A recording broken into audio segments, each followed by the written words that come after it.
I am going to save you $250,000 and help make you insane amounts of money.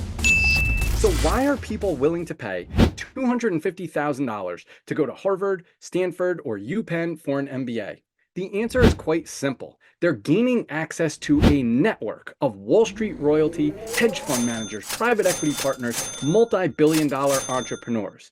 But what if I told you you didn't need to spend $250,000 or go to an Ivy League school and you could build an even better network?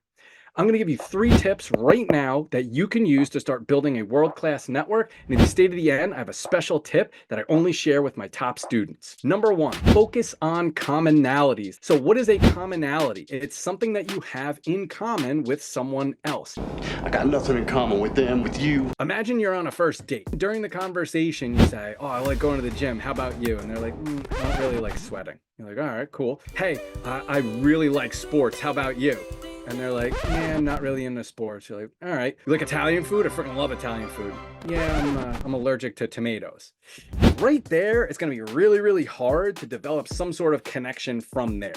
So you want to have as many commonalities as possible, and then you could build it from there. Number 2, start with warm leads. When you think about sales, you have hot, warm, and cold leads. A hot lead's like someone who has the money out. They know exactly what they want right then and there. A cold lead, complete stranger. They don't know about you. They don't know what you have to offer or any of that. A warm lead is kind of right in the middle. There's someone who knows you or knows of you, perhaps through somebody else. So think about your friends, your family, your neighbors. These are obvious contact points. The crazy thing is people overcomplicate this. I've had students who have friends and family that work in the exact area that they want to work, and they don't even talk to them about it. They don't even talk to them about it. What you need to do, find the people that have the connections that you want to make. That's really the key. So I've had people that'll say, yeah, I was talking to my neighbor, they're an executive with Morgan Stanley, I'm like, why aren't you networking with them?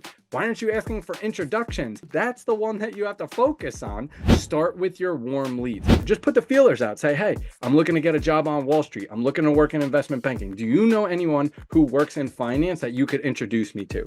Simple. Number 3, the perfect follow-up strategy. The biggest struggle that I see with my students typically is they make a connection with someone. They're like, oh, I just don't know how to follow back up. You're not just going to reach out and say, hey, it's been 2.5 weeks. I figured I'd reach back out. Been away, but now I'm back. How can you have an excuse to reach back out?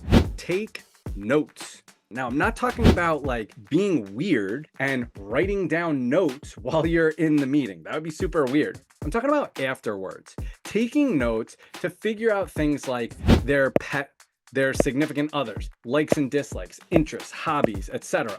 So this is going to give you multiple reasons to reach out and connect. If you talk about like their favorite sports team. Oh, I saw your team won over the weekend. Congratulations. Look forward to connecting soon. But here's the key.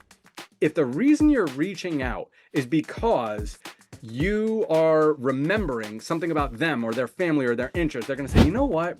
Ken actually listened to me. That is going to speak volumes. All right, so as I promised, I have a tip that I reserve only for my top students that I'm going to reveal to you right now. It's something that I like to call the golden question. So what is the golden question? Let's say, for example, you're 20 years old. What you're going to do is the person that you're networking with, you're going to say, knowing what you know now, what advice would you give to your 20-year-old self? I've never had anybody say, oh, I would do this, this, and this. Every time the person sits back and says, you know what, that's a really good question. And they think about it.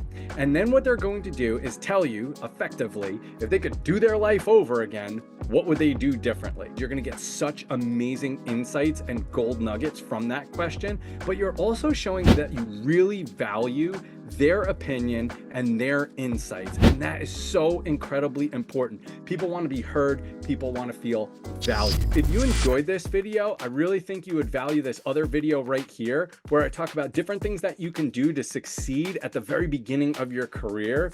Really awesome fire tips there. As always, hit the subscribe button if you want to get more awesome content. Look forward to seeing you guys in the future. Be relentless.